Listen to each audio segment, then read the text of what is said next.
2 KG পেঁয়াজ কিনলাম, আমরা সামনে কিনলাম 220 টাকা, তাহলে দাম কমলো কই? সরকার সিন্ডিকেট প্রথম দমন রাখছিল, এখন আবার তারা ছেড়ে দিচ্ছে। হঠাৎ করে সবজির দাম যে এত পরিমাণ ঊর্ধ্বগতি হয়ে গেছে, বাজার করা খুব কষ্টসাধ্য হয়ে পড়ছে। অন্য দিনের থেকে আজকে 2 দিন সবজির দামটা একটু বেশি, অলমোস্ট সবকিছুর দাম বেশি। পরিবহন যে সিন্ডিকেট সেটা মনে এখনো ভাঙেনি।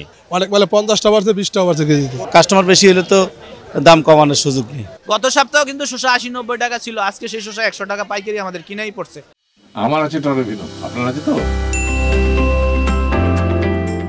কারণ আজকে বাজারের সবজির দাম অনেক ঊর্ধ্বগতি। 2 সপ্তাহ আগে সিম 60 টাকা কেজি পর্যন্ত আসছিল। সবাই মনে করছিল শীতকাল যেহেতু আসছে, সবজির দাম ধীরে ধীরে আস্তে আস্তে আমরা যারা নিম্নবিত্ত মধ্যবিত্ত আছি আমাদের ক্রয় ক্ষমতার মধ্যে চলে আসবে। কিন্তু হঠাৎ করে সবজির দাম যে এত পরিমাণ ঊর্ধ্বগতি হয়ে গেছে, আমাদের পক্ষে বাজার করা খুব কষ্টসাধ্য হয়ে পড়ছে। ফুলকপি আপনার বিক্রি হতে 40 টাকা, তারপর পাতাকপি বিক্রি হতে আছে 50 টাকা, মিষ্টি কুমড়া বেচা হইতে আছে 50 টাকা কেজি, লাউ বেচা হইতে আছে 80 টাকা পিস।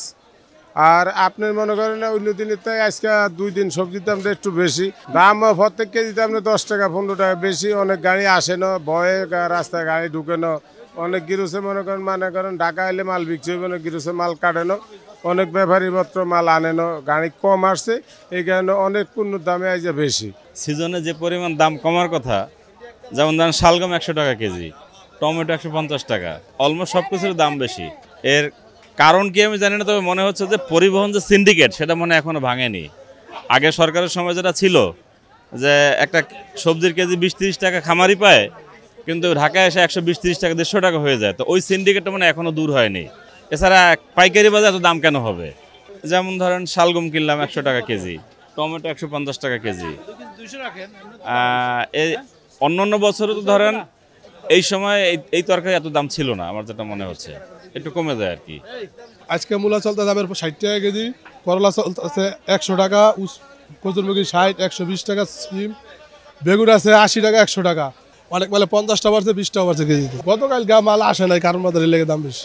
লাউ কিনছি 80 টাকা, তারপরে যে শসা কিনছি 120 টাকা। অন্যদিন থেকে আজকে একটু বেশি দাম।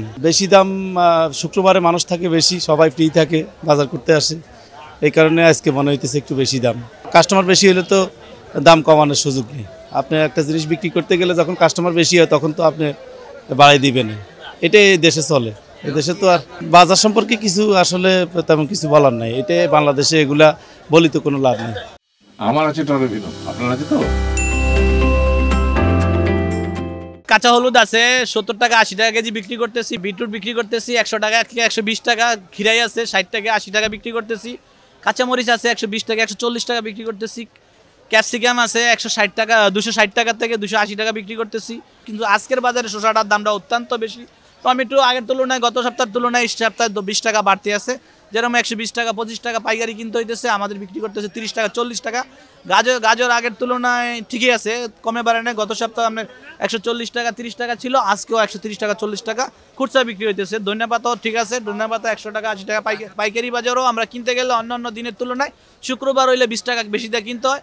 এর মূল কারণটা হইলো চাহিদার উপরে। চাহিদাটা যদি বেশি থাকে তাহলে কাঁচামাল দাম বৃদ্ধি পায়, আর যদি চাহিদাটা যেদিন কম থাকে শুক্রবার বাদে অন্য দিন, তাহলে ওই দিনে আমাদেরও কিন্তু আমরা কমে কিনতে পারি, আমরাও কমে বিক্রি করতে পারি। গত সপ্তাহেও কিন্তু শসা 80-90 টাকা ছিল, আজকে সেই শসা 100 টাকা পাইকারি আমাদের কিনাই পড়ছে। 2 কেজি পেঁয়াজ কিনলাম, আমরা সামনে কিনলাম 220 টাকা। গত সপ্তাহে কিনছি আমরা 80 টাকা করে কেজি, তাহলে দাম কমলো কই? পার কেজিতে 30 টাকা বেশি। এক সপ্তাহে তো 30 টাকা বাড়তে পারে না। এটা সিন্ডিকেট। সরকার সিন্ডিকেট প্রথম দমন রাখছিল, এখন আবার তারা ছেড়ে দিছে। মানে এটা পুরো সিন্ডিকেট ব্যবসা। কারণ রাতারাতি তো আর দাম কেজিতে 20-30টা বাড়তে পারে না। এটা সিন্ডিকেট ব্যবসা। সিন্ডিকেট এই সরকার দমন করতে পারে নাই, তারা ব্যর্থ হয়েছে। পেঁয়াজের দাম গত সপ্তাহের তুলনায় এই সপ্তাহে আপনি পাল্লাতে 30 টাকা কম বেশ হয়েছে। মানে গত কেজিতে 6 টাকা কম বেশ। গত সপ্তাহে তো পেঁয়াজ ছিল না, মনে হয় যে পেঁয়াজ বাংলাদেশে নাই বলেই চলে, এরকম পরিস্থিতি আছে। আর এখন তো দেখা যায় পেঁয়াজ মজুদ প্রচুর পরিমাণ, দাম আরও আস্তে আস্তে কমার সম্ভাবনা আছে। অরিজিনাল পাবনাটা 105 টাকা থেকে 108 টাকা পর্যন্ত বিক্রি করা হইতেছে। আবার ফরিদপুরের দাম একটু কম আছে, ফরিদপুর 195, 96, 100 এরকম বেচানি হইতেছে। বর্তমানে যে নতুন পেঁয়াজটা আর কি পাতাটা আসতেছে, সামনের মাসের 15 তারিখে থেকে নতুন পেঁয়াজটা আসবে, তাহলে আশা করি দেখা গেছে এখন দাম কমে, এখন আর বাড়বে।